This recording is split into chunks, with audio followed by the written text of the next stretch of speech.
ബ്രേക്ക്ഫാസ്റ്റിന് രാവിലെ ദോശയായിരുന്നു. ദോശയും നേരത്തെ സാമ്പാറുണ്ടായിരുന്നു. അപ്പം ദോശയും സാമ്പാറും. അതിനുശേഷം ഈ കുത്തരി ഉണ്ടല്ലോ, ചുമന്നേരി ഇവിടെ ആർക്കും ഇഷ്ടമല്ല. അപ്പം എനിക്ക് വേണ്ടി ഞാൻ ഒരു ഗ്ലാസ് ഇട്ടതാണ്. അത് വേവാൻ ഭയങ്കര പ്രയാസമാണ്. അപ്പോൾ എനിക്കത് അന്നേരം 2-3 ദിവസത്തേക്കിനുണ്ടല്ലേ, അതിപ്പം രാവിലെ അങ്ങ് അടപ്പത്തിട്ടു. അതിനുശേഷം പിന്നെ പാത്രങ്ങളൊക്കെ കഴുകാനുണ്ടായിരുന്നു, അതെല്ലാം ഒന്ന് കഴുകിയെടുത്തു. പിന്നെ ഇന്ന് തോരൻ വെക്കുന്നത് കാബേജും ക്യാരറ്റും കൂടി ഇട്ട് തോരൻ വെക്കാമെന്ന് വെച്ച്. കാബേജ് ഉണ്ടായിരുന്നു സഫഷൻ, എന്നാലും ഇത് രണ്ടും കൂടെ മിക്സ് ചെയ്ത് തോരൻ വെക്കുമ്പോൾ നല്ലൊരു ടേസ്റ്റാണ്. കാബേജ് തന്നെ വെക്കുന്നതിനേക്കായി ക്യാരറ്റ് കൂടെ ചേർക്കുമ്പോൾ ഒരു പ്രത്യേക ടേസ്റ്റ് ഉണ്ട്. അപ്പം മീൻ ഉണ്ടായിരുന്നു, അതൊന്ന് വെള്ളത്തിലെടുത്തിട്ടിട്ടുണ്ട്, അതിൻ്റെ ഐസൊന്ന് പോട്ടെ. അപ്പോൾ അരി ഇടാനായിട്ട് വെള്ളമൊക്കെ വെച്ചിരുന്ന് അരിയൊക്കെ കഴുകി ഒന്ന് അടപ്പത്തിടട്ടെ. അപ്പോൾ അരിയൊക്കെ കഴുകി അടപ്പത്തിട്ടു. അപ്പോൾ ഇന്നലെ ഡിമാർട്ടിൽ പോയിട്ട് വന്നിട്ടുണ്ടെ, ഇവിടെ റീച്ചാൻ ഡിമാർട്ടിൽ പോയാൽ ഇങ്ങനെയുള്ള വേണ്ടാത്ത കുറേ സാധനങ്ങൾ എടുത്തുകൊണ്ട് വരും. ഈ പെപ്സി ഉണ്ടല്ലേ അത്. പക്ഷേ ഇത് പല വെറൈറ്റി ഫ്ലേവറിൻ്റെ ആയിരുന്നു, നല്ല ടേസ്റ്റായിരുന്നു. ഒരെണ്ണം 15 രൂപയും കണ്ട, വലിയതായിരുന്നു. ഓരോ ഫ്രൂട്ട്സിൻ്റെ ഇതായിരുന്നു.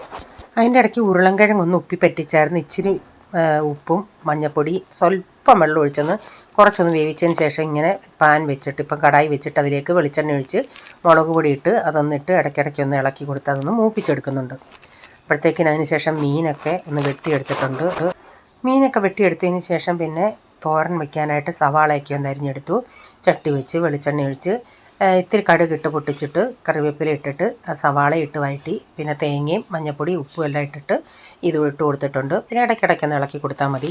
അപ്പോൾ ഇതും ഇന്നലെ ഡിമാർട്ടിൽ നിന്ന് കൊണ്ടുവന്ന ആ പിസ്ത ഡ്രൈ ഫ്രൂട്ട്സിൻ്റെ ചിക്കിയ. ഇതിവിടെ പിള്ളേർക്കൊക്കെ ഭയങ്കര ഇഷ്ടമാണ്, എല്ലാവർക്കും ഇഷ്ടമാണ്.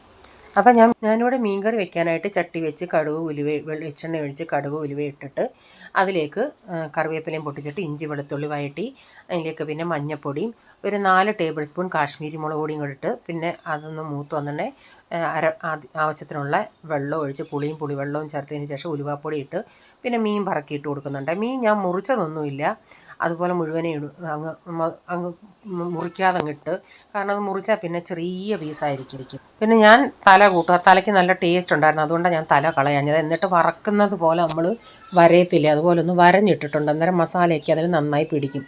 പിന്നെ കൊടുക്കുമ്പം ആ തല ഇങ്ങ് മുറിച്ച് മാറ്റും.